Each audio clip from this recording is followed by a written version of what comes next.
At 9:47 a.m. on September 20, 1942, Lieutenant Commander Eddie Sanders climbed into the cockpit of a Mitsubishi A6M-0 at Naval Air Station North Island in San Diego, California, an aircraft that had become the terror of every American pilot in the Pacific. This particular Zero had once belonged to Flight Petty Officer First Class Tadayoshi Koga, a young Japanese pilot whose life had been cut short when his plane flipped upside down in a remote Aleutian marsh 2.5 months earlier. Koga was gone, only 19 years old, yet his aircraft had survived remarkably intact, offering the Americans a chance to learn the deadly secrets of the plane that had dominated the skies since Pearl Harbor.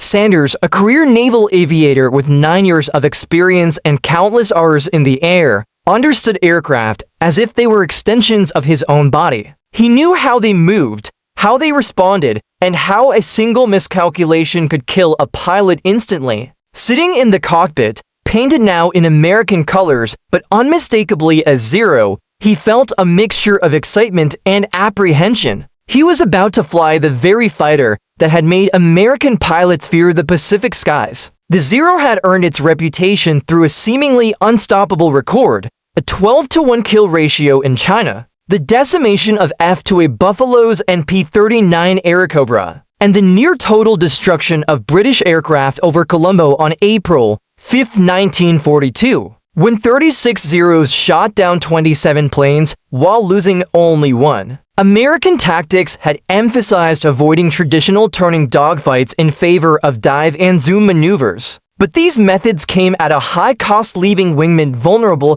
and ceding air superiority to an enemy who used it to sink carriers, strafe airfields, and destroy entire squadrons on the ground. The challenge was clear: no one had ever flown a Zero until now, and its weaknesses, if they existed, were completely unknown. The Zero Sanders now faced had been painstakingly recovered from the Aleutian marsh after 3 arduous attempts. The first team, arriving on July 11th, had retrieved Koga's body, while a second attempt failed due to lost anchors. Finally, on July 15th, with proper heavy equipment, the Zero was extracted, shipped to Seattle aboard USS St. Miguel, and then transported by barge to San Diego, where Navy mechanics spent weeks repairing its damaged components: bent vertical stabilizer, rudder, wingtips, flaps, canopy, landing gear, and propeller. Broken parts were replaced, missing components fabricated, and by the time Sanders saw it, the aircraft was 98% original, with only 2% improvisation. As he fired up the 14-cylinder Nakajima Sake 12 radial engine, the sound was simultaneously familiar and alien, echoing the rhythm of American radials but with an unmistakable Japanese cadence. The propeller spun, instruments checked, and Sanders taxied to the runway, noting the Zero's remarkably lightweight 55,555 pounds fully loaded, almost 2,000 pounds lighter than an F-for-F Wildcat. The tail rose quickly, and the Zero lifted into the air with an effortless grace that immediately demonstrated why Japanese pilots revered it. In the first moments of flight, Sanders explored its low-speed handling. The controls were almost delicate, responsive, forgiving. He executed turns, rolls, stalls, and spins, all with a smoothness that American aircraft could not match at these speeds. At low speed, the Zero felt like it could do anything, stable and balanced, making even a moderately skilled pilot feel invincible. Yet, as he pushed the throttle forward and accelerated past 190 knots, the Zero's perfection began to falter. At 200 knots, the aircraft responded sluggishly, the ailerons stiffening, and right rolls became slow, requiring both hands on the stick. By 250 knots, rolling right was nearly impossible. Sanders immediately understood. Here was the tactical advantage American pilots needed. The Zero's exceptional low-speed agility came at the cost of high-speed maneuverability, a flaw that could be exploited to survive and win in combat. Further testing revealed additional vulnerabilities: a float-type carburetor that cut the engine under negative G-forces, no armor behind the pilot, unprotected fuel tanks, and an airframe that traded survivability for speed. Sanders realized that by using negative G pushovers to force engine cutouts, executing high-speed dives, and rolling strategically, American pilots could escape what had previously been fatal engagements.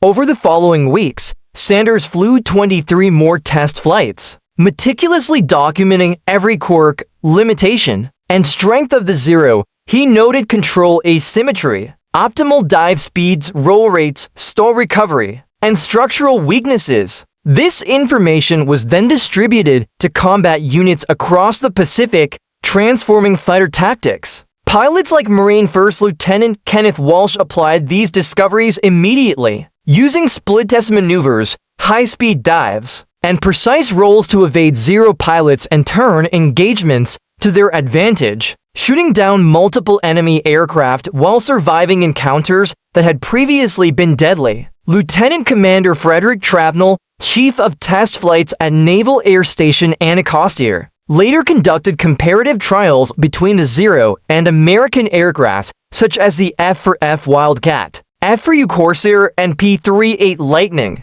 Confirming Sanders' findings, the Zero outclimbed American planes below 15,000 feet but was vulnerable above 20,000 feet. Fragile, unarmored, and unable to follow high-speed maneuvers reliably. Recommendations were detailed for each aircraft type, giving pilots practical guidance. Wildcats should avoid low-speed turning fights. Corsairs should exploit high-speed passes and boom and zoom tactics. And P-38s should leverage speed and altitude while keeping out of slow-speed engagements. By early 1943, these tactics had transformed combat. Kill ratios improved dramatically, with Wildcats achieving nearly 6-1, Corsairs 11-1, and the overall effectiveness of American pilots skyrocketing not because of better aircraft, but because of superior knowledge and tactical application. Japanese pilots, including the legendary Saburo Sakai, noted the change.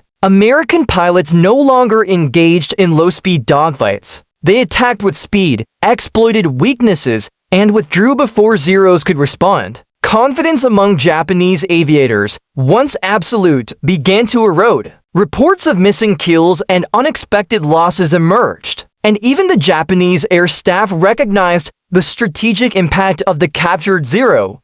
Commander Masatake Okumiya later wrote that the capture of Koga's Zero had consequences as significant as the Battle of Midway, accelerating Japan's eventual defeat. The Akutan Zero remained in American hands until February 1945, serving as a critical training and research tool before its destruction in a ground accident. Yet the lessons it provided endured. Sanders himself never received public recognition. His contributions remained classified, but the lives saved and the tactical doctrines he helped develop left a lasting legacy. Knowledge, he demonstrated, could turn the tide of war as effectively as superior hardware. The captured Zero revealed that every design choice has trade-offs. Agility came at the cost of durability, speed at the cost of control at high velocities, and range at the cost of pilot protection. By understanding these trade-offs, American pilots could exploit advantages, mitigate risks, and survive engagements that had previously seemed hopeless. From Alaska to the Solomon Islands, from Wildcats to Corsairs and Hellcats, Sanders' meticulous testing reshaped the Pacific Air War, proving that in aviation, as in all warfare, understanding your enemy's strengths and weaknesses and applying that knowledge intelligently is what turns potential defeat into decisive victory. To date, fragments of the Akutan Zero remain in museums, silent reminders of an aircraft that once ruled the skies, but whose most enduring legacy is not metal or rivets, but the lives saved and the tactics perfected through careful study, courageous test flights, and the understanding that knowledge itself can be a weapon more powerful than any cannon or machine gun.